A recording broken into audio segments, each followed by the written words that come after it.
मां शक्ति, मां शक्ति,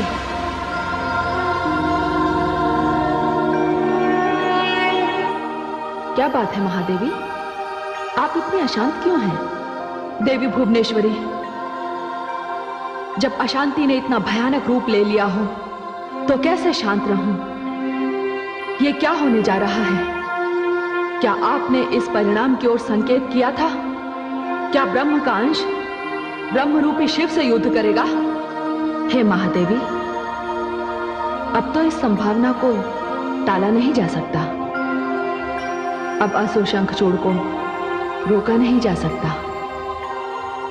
शंखचूड़ के विचार में जब तक कैलाश, ब्रह्मलोक और विष्णु लोक पर विजय प्राप्त ना कर ली जाए, वो विजय संपूर्ण विजय नहीं कहलाएगी। किंतु हे मां शक्ति, ये तो एक विनाशकारी युद्ध होगा। हां, होगा। जिन देवियों सरस्वती, गंगा और लक्ष्मी ने एक दूसरे को श्राप दिए, उन्हें इस परिणाम की आशंका भी नहीं रही होगी। हे देवी महाकाली, जिस प्रकार वरदान देने वाले को वर देने से पहले भली भांति सोचना चाहिए, उसी प्रकार श्राप देने वाले को भी भली भांति विचार कर लेना चाहिए। देवियों को मानव जैसी भूलें नहीं करनी चाहिए, सोच समझकर निर्णय लेने चाहिए। हे मां शक्ति, इस भयंकर युद्ध को अब रोकेगा कौन? क्योंकि ब्रह्मा जी के वरदान के अनुसार शंखचूड़ तो मर ही नहीं सकता। हां महादेवी, किंतु जिन ब्रह्मा ने शंखचूड़ को वरदान दिया है, उन्हीं ब्रह्मा ने उसके भाग्य में मृत्यु भी लिख दी है। शंखचूड़ ने अपना भाग्य लेख अधूरा ही पड़ा है, शेष तो भविष्य के गर्भ में है। हे मां शक्ति, तब तो इस बार या तो ब्रह्मा जी की लेखनी पराजित होगी या मृत्यु शंखचूड़ से हार जाएगी। हे महादेवी, इतनी व्यग्रता अच्छी नहीं। अब देखिए आगे कैसी स्थिति बनती है। समय के करवट लेने की प्रतीक्षा कीजिए। माताश्री, माताश्री, माताश्री, माताश्री, क्या बात है पुत्री? तुम इतनी घबराई हुई क्यों हो? उन्हें ऐसा करने से रोकिए माताश्री। पुत्री, किसकी बात कर रही हो? किसे रोकना है और क्या करने से रोकना है? अपने पुत्र को रोकिए पिताश्री।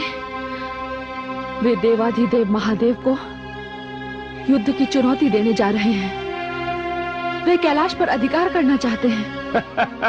ये तो बड़े गौरव की बात है पुत्री कि मेरा पुत्र शंखचूड़ असुरों में प्रथम ऐसा शूरवीर है जिसने कैलाश पर अधिकार करने की बात सोची। एक पिता के लिए से अधिक गौरवशाली बात और क्या हो सकती है? नहीं नहीं पिताश्री, ऐसा न कहिए। शिव भगवान हैं, देवाधिदेव हैं, महादेव हैं। वे तो हम असुरों के भी पूज्य हैं। इससे क्या अंतर पड़ता है? पुत्र शंखचूड़ त्रिलोक विजय के लिए निकला है। यक्षलोक, गंधर्वलोक और देवलोक को पराजित करता हुआ अब उसका अगला आक्रमण अपने ही वरदान दाता ब्रह्मा पर होगा और उसके पश्चात देवताओं के पक्षपाती विष्णु पर। पुत्री, तू तनिक भी चिंता न कर। अब पुत्र शंखचूड़ अपार शक्तियों का स्वामी है। संसार की कोई भी शक्ति मेरे पुत्र का वध नहीं कर सकती। और तू भी तो उसकी रक्षा के लिए व्रत कर रही है। तेरे जैसी पतिव्रता नारी का सुहाग छीनने की शक्ति संसार में किसी में नहीं है। पुत्री, मैं तो इस महान कार्य के लिए अपने महावीर पुत्र को बधाई का संदेश भेजूंगा। तू निश्चिंत हो जा पुत्री, निश्चिंत हो जा।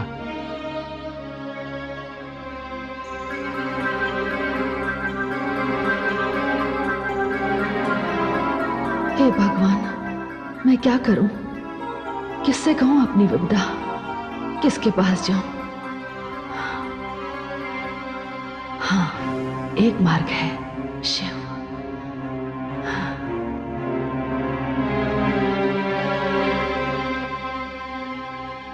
महाराज, हमारी पुत्रवधू की चिंता अकारण भी तो नहीं है।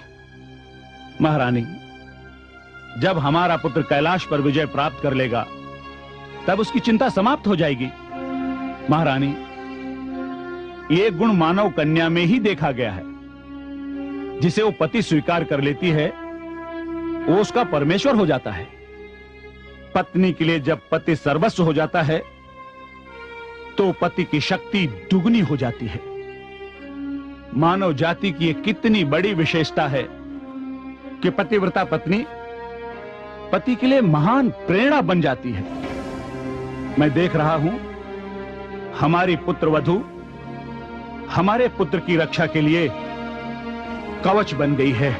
हाँ,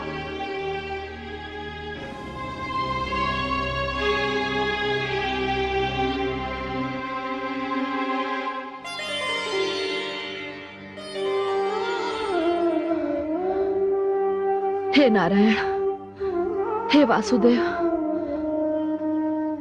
अब तो आप ही मुझे इस संकट से उबार सकते हैं। कोई ऐसा उपाय कीजिए प्रभु जिससे मेरे पति ये अनर्थ करने से रुक जाए। उन्होंने विनाश की ओर अपने पग बढ़ा दिए हैं।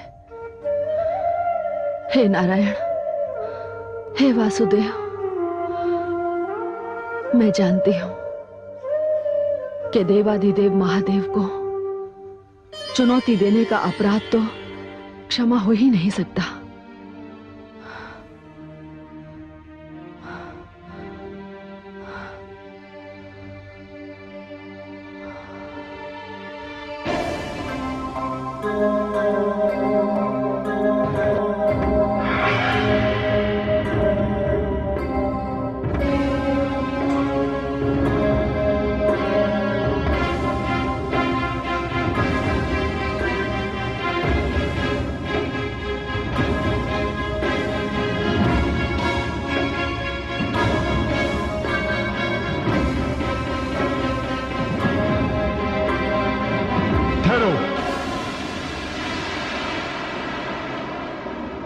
कौन हो तुम? मैं तीनों लोगों का स्वामी असुरराज दंभ का पुत्र शंखचूड़ हूं। तुम कौन हो?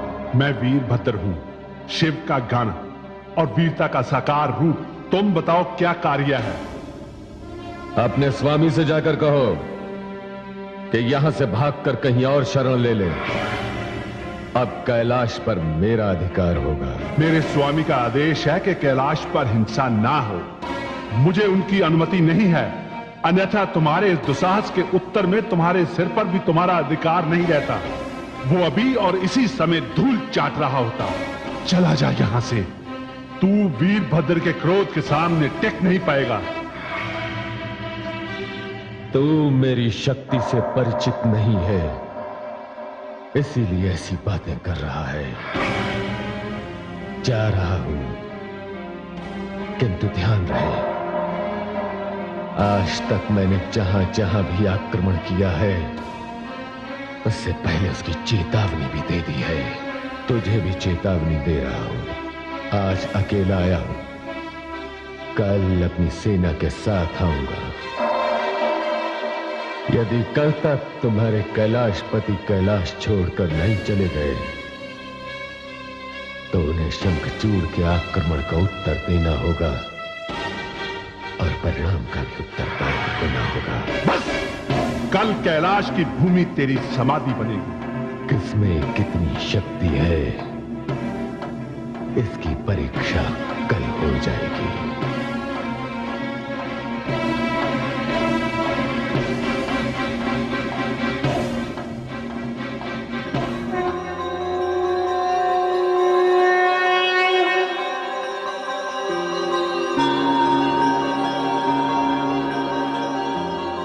वो कौन था पुत्र? प्रणाम प्रभु। तुम किससे वार्तालाप कर रहे थे? प्रभु, अभी अभी शंखचूड़ आया था।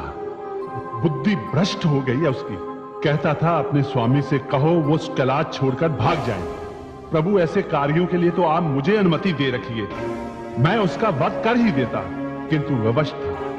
वो धमकी देकर गया है, कहता है कि कल फिर आऊंगा और सेना के साथ आएगा। अच्छा,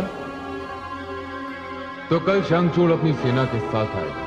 हाँ प्रभु, और उसका दुस्साहस देखिए। कहता था कि अपने स्वामी से कहो वो कैलाश छोड़कर भाग जाए। मानव लोक, यक्ष लोक, गंधर्व लोक तथा देवलोक पर विजय प्राप्त करने के पश्चात शंखचूड़ को अपनी शक्ति पर अभिमान हो गया है। वीरभद्र जी प्रभु, हमें शंखचूड़ के इस दुस्साहस का उत्तर देना ही होगा। मैं कैलाश की शांति कदापि भंग नहीं होने दूंगा। यह क्षेत्र ऋषि मुनियों, साधकों और आचार्यों की साधना भूमि है। प्रभु, ये कार्य आप मुझे अकेले ही करने दीजिए। मैं शंखचूड़ और उसकी सेना को अकेले ही देखूंगा। नहीं पुत्र, तुम शंखचूड़ के विषय में कुछ भी नहीं जानते। मैं उसके अभिमान के कारण से भली भांति परिचित हूं। वो धनुष से निकले उस बाण के समान है जो पुनः अपने स्थान पर लौट कर आ नहीं सकता। उसे इस बात का झूठा विश्वास है कि उसकी मृत्यु किसी के हाथों हो नहीं सकती, और यही कारण है कि आज उसने स्वयं महाकाल को चुनौती दी है। अब देखना यह है कि इसमें कौन कौन से नियम टूटते हैं, कौन कौन सी आस्थाएं बनती हैं और कौन कौन सी आस्थाएं बिगड़ती हैं।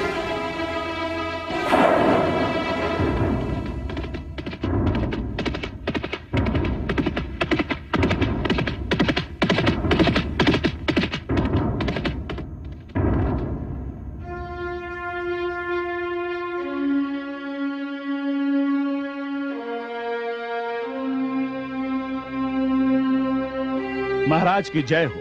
सेनापति, कल प्रातः सूर्य की प्रथम किरण के साथ हम कैलाश की ओर प्रस्थान करेंगे। उधर सूर्य का रथ पूरब दिशा से निकलेगा और इधर कैलाश पर हमारा आक्रमण देवताओं की सत्ता के सूर्य को अस्त कर देगा। किंतु ध्यान रहे, हमारे पिछले शत्रुओं की तुलना में यह शत्रु बहुत अधिक शक्तिशाली है। वैसे देवताओं को तो हमने धूल चटा दी है, किंतु सामना है अब उससे जिसे लोग देवाधिदेव महादेव कहते हैं। लोग ये भी कहते हैं कि जब वो अपना तीसरा नेत्र खोलता है तो प्रलय हो जाती है। स्वयं संहार का देवता माना जाता है। ये भी कहा जाता है कि उसके गण बहुत शक्तिशाली हैं। सेनापति, ये समझ लो कि तुम्हारा सामना साक्षात महाकाल से है, किंतु भय की कोई बात नहीं, घबराने की कोई आवश्यकता नहीं, चिंता का कोई विषय नहीं, क्योंकि मैं तुम्हारे साथ हूं। मैं तुम्हारे आगे रहूंगा।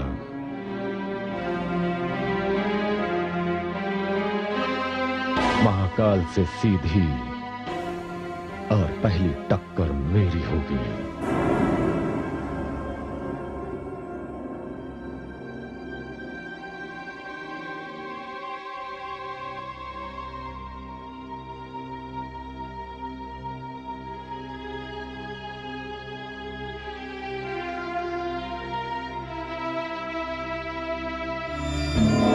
नारायण नारायण।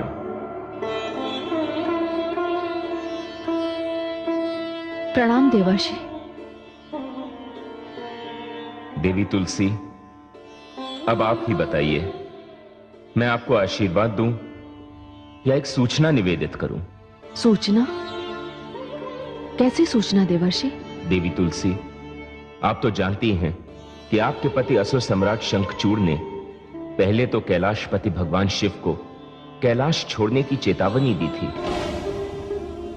किंतु अब वे अपनी सेना के साथ कल प्रातः सुबह की पहली किरण के साथ ही कैलाश पर आक्रमण करने जा रहे हैं। देवर्षि, वे शंकर से युद्ध करेंगे? देवाधिदेव महादेव से युद्ध करेंगे? महाकाल से युद्ध करेंगे? जिसे आज तक कोई जीत नहीं पाया, उसे पराजित करने का विचार उनके मन में कैसे आया? देवर्षि, ये तो सभी जानते हैं कि शिव के सामने कोई वरदान, कोई विशेष अधिकार टिक ही नहीं सकता। शिव एक ओर और संसार की सारी शक्तियां दूसरी ओर। देवर्षि, ये क्या हो गया है मेरे प्राणनाथ को? मुझे तो भय लग रहा है कि मेरे स्वामी का ये अभियान किसी अनर्थ का रूप न ले ले। देवी तुलसी, आपकी आशंका पूर्णतया सत्य है और आपका भय भी उचित है देवी तुलसी। ये युद्ध अपने साथ विनाश लाएगा। और क्षमा करें देवी, इस युद्ध में आपके सुहाग पर भी आंच आ सकती है। नहीं, नहीं देवर्षि, तो फिर मैं क्या करूं? आप ही कोई मार्ग बताइए देवर्षि। देवी तुलसी, आपके अतिरिक्त और कोई भी संघर्ष को नहीं रोक सकता। आप स्वयं रण क्षेत्र में जाइए और अपने पति को इस विनाशकारी युद्ध को प्रारंभ करने से रोकिए। देवी तुलसी, इस युद्ध के परिणाम की प्रतीक्षा करना विनाश को आमंत्रित करने के समान होगा। आपने सत्य कहा देवर्षि। आपका आदेश शिरोधार्य है। मैं जाऊंगी। अपने सिंदूर की रक्षा करने के लिए अवश्य जाऊंगी। देवर्षि, मैं अपने भाग्य के सूर्य को ग्रहण नहीं लगने दूंगी। कल प्रातःकाल सूर्योदय से पूर्व मैं वहां पहुंच जाऊंगी। नारायण नारायण।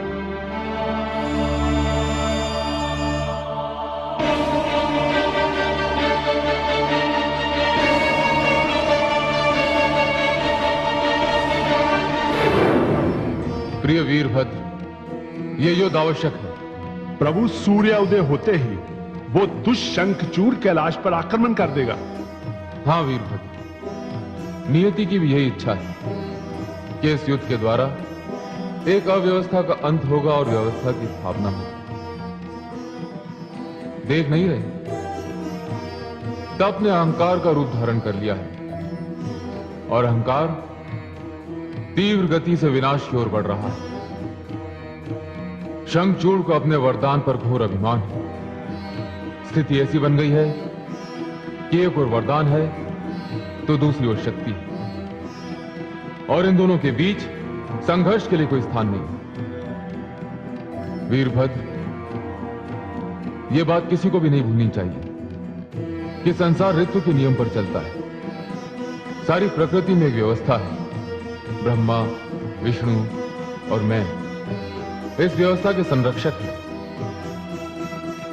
और मैं ये अनुमति किसी को भी नहीं दूंगा कि कोई इस व्यवस्था को भंग करे। वीरभद्र, हम शंखचूड़ के आक्रमण का उत्तर अवश्य देंगे। हर हर महादेव, हर हर महादेव, हर हर महादेव, हर हर महादेव।